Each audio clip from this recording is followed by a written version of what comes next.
Welcome back, gamers. Today, I want to show you guys the BIS list for the next raid tier, Throne of Thunder. We're going to start off with Subtlety, and then we're going to move down the line with Assassination and Combat after that. After I've shown you the full BIS list, I'm going to show you guys some quick pickup items that are going to help increase your DPS by a massive margin off the rip going into the raid tier, so you can make the biggest DPS gains on your first clear.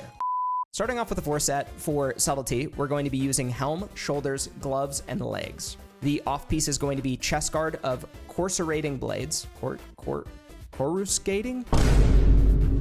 The random suffix that we're going to be taking on Midnight Comet is going to be Haste. This is going to be a random suffix bracer that you can choose between Haste, Crit, Mastery, Expertise, and Hit. This is going to be pretty static for Subtlety. The only class, or the only spec, I should say, that will be having minor changes to the potential role that you want for this is Combat, which, depending on your weapons, you will change this from Haste to Mastery. Outside of that, the pretty much immediate things that you want to be focusing on with your BIS list is essentially anything that has a socket. That's kind of how this goes. It's really simple. Anything that has an extra socket is kind of your go-to. So the reason that we're taking Pinion Feather Great Cloak is because it has decent stats, but it has a socket bonus. Same with Quadra Head Brooch. Just has a socket bonus, means more stats, means a DPS increase. On top of that, same thing goes for the belt. The belt is going to be a easy pickup just because it has 2 blue sockets and then a 120 agi bonus. Feather Flight Belt is also a really good DPS increase on your first clear if you need to get something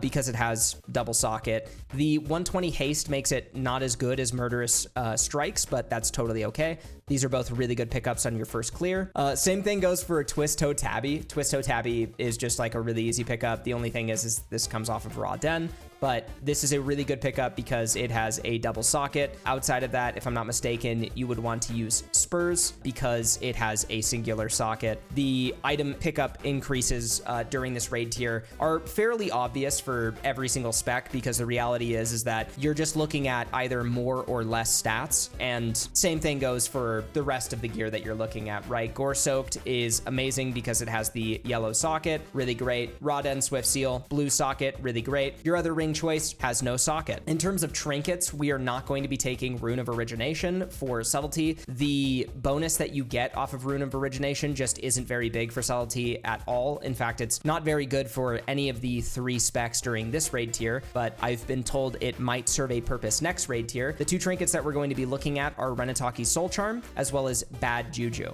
In terms of the DPS that we're looking at right now for Subtlety, this is not an accurate number because we are not getting the DPS increase from Voodoo Gnomes. So we don't actually know how much DPS Voodoo Gnomes does yet. We will find out fairly soon. We just got done with our first set of PTR, which means second set of PTR is going to be coming out soon. We'll get some pretty good numbers on how much Voodoo Gnomes can do in terms of their DPS, and then we'll be able to add this to the sim. But I would imagine probably between like 1 and 3K. I'd be surprised if it was less than 1K. Other important things to note about this is that the dagger setups between Subtlety are actually not very big DPS increases or losses from one another. The big thing that you just want is either Finn's Flickering Dagger or Boot Knife. Poison Fang is not as good as the other 2 just because of the stats, as well as the gem socket.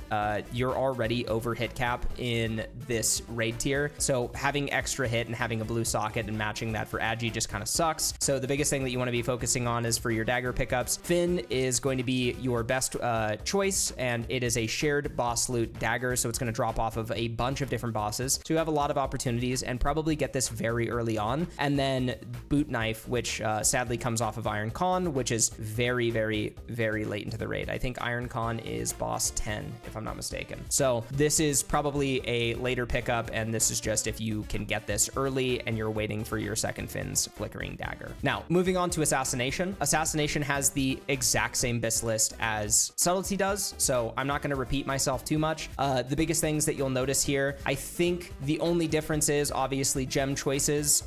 Something to make note of is that Megara's Poison Fang is actually probably better on this class class or on this spec just because of the mastery that it has inherently attached to the weapon. Outside of that, not really big changes here. So Finn's Flickering Dagger is still going to be your BIS weapon. The reason for this is that we just generally have too much hit, and there's hit on this dagger as well as hit on this dagger. That's why we don't really want these daggers. You guys can't really see behind my webcam, but the Subtlety BIS list right now has 8.33% hit, which is already over, and that's the lowest we can get that number to. Assassination is also over even with these daggers at 7.86% hit. So anything that has hit essentially is a dead stat, and so even if they're lesser value stats like haste or expertise, not being mastery, right, our top stat for assassination, it ends up being a DPS loss because any extra hit that we're gaining is just an entirely dead stat that could be something else. All right, and now moving on to combat. Combat is going to have a different BIS setup. Most of the items are going to be the same outside of obviously your weapons, but the 4-piece setup is going to be different on this spec. So we're going to have Lightning Eye Hood instead of Tier Helm, and then we're going to be using Tier Chest. You'll notice that we're using a lot of secondary gems in this setup. The reason for that is that haste is just outright better than agility is at this point, and so any sort of extra haste that you can get, even if you're just matching gem sockets and everything, is going to be fantastic. We are currently using 6 green gems, 5 orange gems, and then 12 yellow gems in this setup. Not a single one of our gems is a raw agi gem. So something important to keep track of. Yeah, we're going to be using the Lightning Eye Hood as our off piece. Same exact trinkets. Roro is going to be potentially going to be a DPS increase in Siege of Orgrimmar, but it is not currently a DPS increase for combat, assassination, or subtlety. So the trinket setup is going to be the exact same on all 3 specs. This is actually going to be really nice because once you're in full BIS, you'll just be able to swap your Lightning Eye Hood to a tier chest, and then you should be able to just reforge, swap gems, and then you've got a functioning combat set. All the loot outside of that is the exact same. Like I said, a lot of the reason for this is just because of socket bonuses. It's really hard, even if your stats are not lined up perfectly, for you to pass up that extra gem socket, and so a lot of the gear looks very similar. The only difference is, besides the 4-piece and the tier chest being different for our 4-piece, and then the off-piece being Lightning Eye Hood, is going to be Grey Wind Mistcloak. Grey Wind Mistcloak just has better stats. It also has a haste increase and a yellow gem socket, as well as just also having a gem socket. Is the only other cloak that has a gem socket, and so we're going for this because it ends up being higher value for combat. So now let's go into the early pickups that you should get. A lot of these are going to look very different from one another because the reality is that combat actually loses a ton of DPS from losing their 4-set. We tried out all the different combinations for 2-set to 2-set bonus.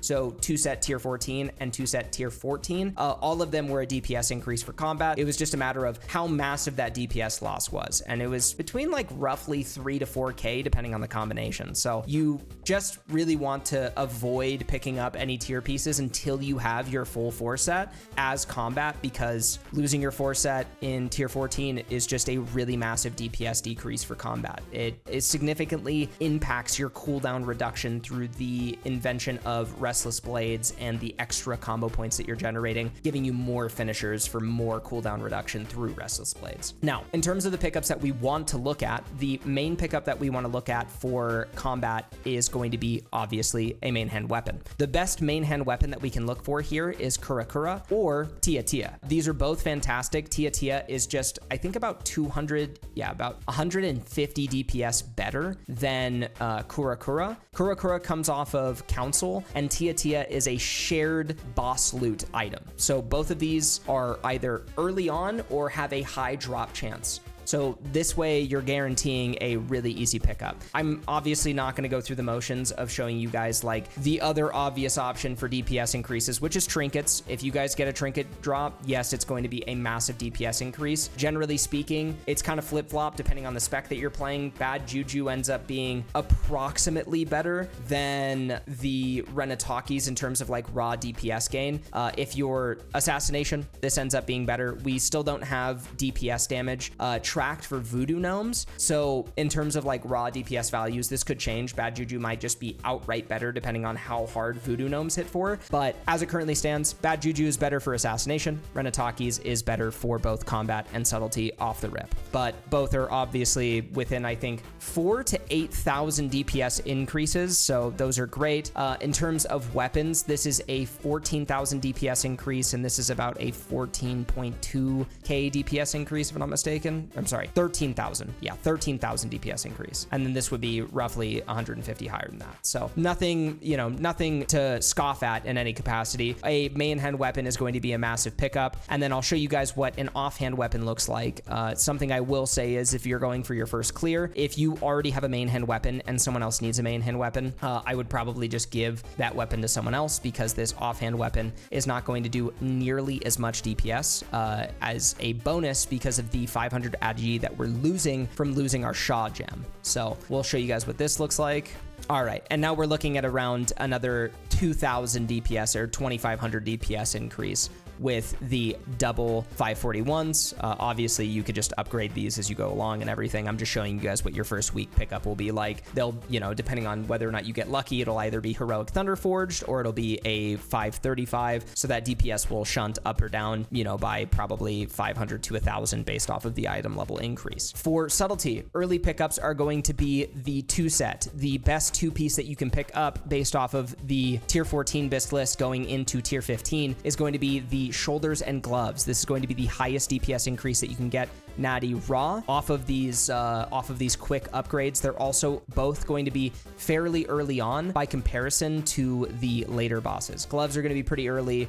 Shoulders are going to be kind of late. If you end up getting gloves as a singular increase, you can just put this on, take the failing purification legs off, and put tier legs on to maintain your 4-set bonus and still do a pretty large amount of DPS. If you are losing your 4-set bonus because you were getting upgrades, or you get leg upgrades as an example, you don't need to have these on. You can just throw on, you know, like whatever off-piece legs that you could get, or even tier legs. Totally fine. Absolutely nothing wrong with that. Just make sure that you have a backup option. In terms of Subtlety's weapons, Subtlety's is going to be gaining a pretty large amount of DPS off of Finn's Flickering Dagger. We go from 203k to 217k, just about a 14,000 DPS increase. We can double check the math there. Yeah, we're looking at a 13,336 DPS increase off of just a singular dagger. Again, this goes up just by about 1,500 DPS with the offhand, nothing to scoff at. A very massive DPS increase. Same thing goes for trinkets here, obviously. So like, let's say you're going through your first run through. If you could get shoulders, gloves, or even like legs, gloves, and a dagger, you're doing like roughly